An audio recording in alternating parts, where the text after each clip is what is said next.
Does consuming camel meat break the wudu physically? What's the logic behind it?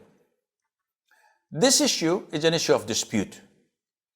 The vast majority of scholars and schools of thought say that it does not invalidate, it does not break your wudu to eat camel's meat.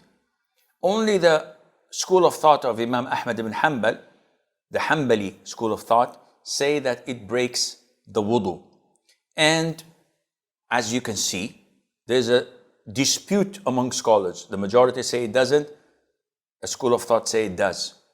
What to do? Allah Azza wa Jal said in the Quran, and when any one of you differ, whenever you dispute, refer it back to the Quran and to the Sunnah. So we go back to the Quran and to the Sunnah. The Quran does not say anything. The Sunnah, if we open the book of Sahih al-Imam Muslim, wow, Bukhari and Muslim. Muslim is the most authentic book after the Quran. The Prophet ﷺ was asked two questions.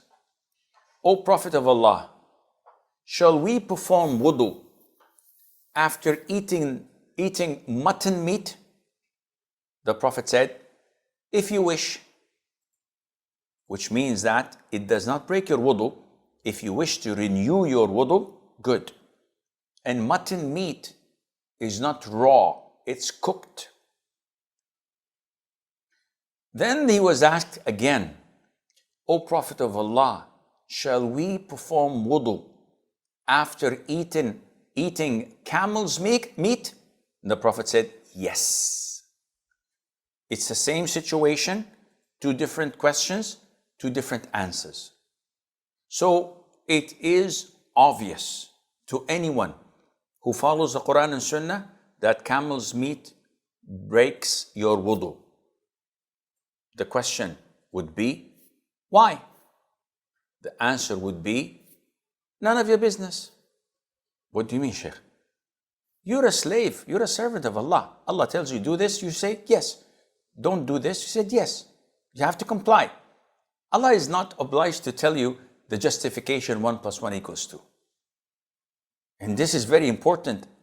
Part of being a slave of Allah is to do no questions asked. Yes, Sheikh, but it has to be logical. No, it doesn't have to be. Besides, my logic is different than your logic. So how can we come to a common term? What do you mean, Sheikh? There are so many things that logic has nothing to do with. It's just simply showing and expressing your obedience to Allah Azza wa Jal.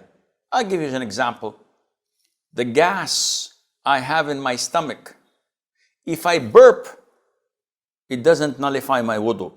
But if it comes from my anus and I pass wind, it breaks my wudu. Why? Though it's the same gas coming from different exits. This is religion, akhi. You have to believe in it. So the Prophet tells you camel's meat breaks your wudu, end of story. No reasons to ask why. Give me the justification, give me this or that, because any justification would not be the right one unless it is backed by the Quran and the Sunnah, which we do not have.